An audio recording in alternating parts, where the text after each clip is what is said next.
The intermittent explosive disorder is a lesser-known mental disorder marked by episodes of unwarranted anger. This mental disorder involves repeated, sudden episodes of impulsive, aggressive, violent behavior or angry verbal outbursts in which you react grossly out of proportion to the situation. The intermittent explosive disorder is characterized by disproportionate rage responses, leading to serious harm through violent words or deeds. Feelings of irritation, rage, and loss of control are commonly reported before or during an episode of anger. People with IED might experience racing thoughts or a sense of emotional detachment. Immediately after, they might feel tired or relieved. They often report feelings of remorse or guilt following an episode.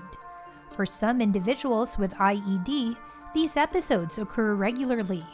For others, they occur after weeks or months, long stretches of non-aggressive behavior.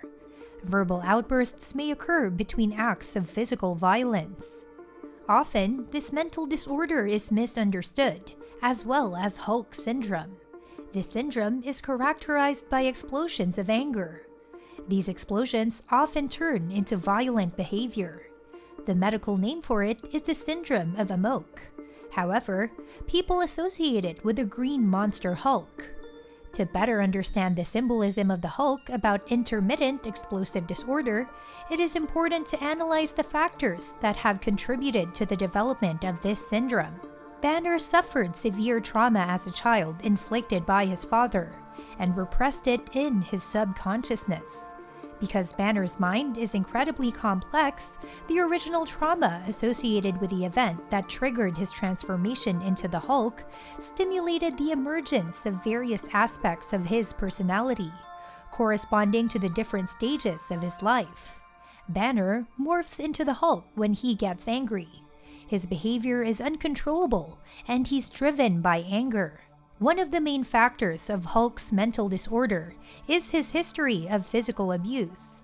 People who were abused as children or experienced multiple traumatic events have an increased risk of intermittent explosive disorder. As a child, Brian, along with his mother, was subjected to severe psychological and possibly physical abuse from his father. Brian felt his father was a monster, and was afraid that he had inherited the monster gene also, and had no plans to have any more children, so that he would not have the possibility of doing to his children what his father did to him. The intermittent explosive disorder can begin in childhood, after the age of 6 years or during the teenage years. It's more common in younger adults than in older adults. The exact cause of the disorder is unknown, but it's possibly caused by several environmental and biological factors. People with the intermittent explosive disorder have an increased risk of impaired interpersonal relationships. They're often perceived by others as always being angry. They may have frequent verbal fights, or there can be physical abuse.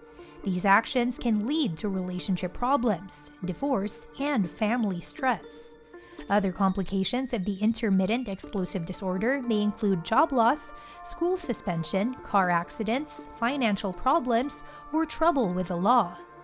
Mood disorders such as depression and anxiety often occur with the intermittent explosive disorder. The most common signs and symptoms of IED reflected on Hulk's behavior are verbal and physical aggression, frequent fighting, low tolerance for frustration, mood changes before an outburst, intense anger, feeling out of control before and during an episode. The intermittent explosive disorder is more common than experts initially believed, and it can be quite destructive. Intermittent explosive disorder remains controversial, especially when it is diagnosed in an individual being held to account for violent actions. There's no single treatment that's best for everyone with the intermittent explosive disorder. Treatment generally includes talk therapy or psychotherapy and medication. Cognitive behavioral therapy, or CBT, is commonly used to help people with IED learn which situations trigger their rage episodes. through CBT, they can learn to recognize and manage their anger in a healthy, non-disruptive way. A therapist will work with the patient and family, and when appropriate teachers, to manage and prevent explosive episodes. There are no medications specifically for IED, but a variety of medications have been used to help people with IED, including antidepressants and anti-anxiety medications, as well as anticonvulsants and other mood regulators. Individuals with intermittent explosive disorder are more likely to have other psychiatric disorders, abuse drugs and alcohol, and engage in self-harm. For these reasons, it is important to seek medical attention if you think you or someone you know has an intermittent explosive disorder. Check out one of our newest videos here. Don't forget to subscribe and ring the bell so you don't miss out on more videos about your favorite Disney and Marvel characters and the psychology behind them. Thanks so much for watching, and I'll catch you in the next video.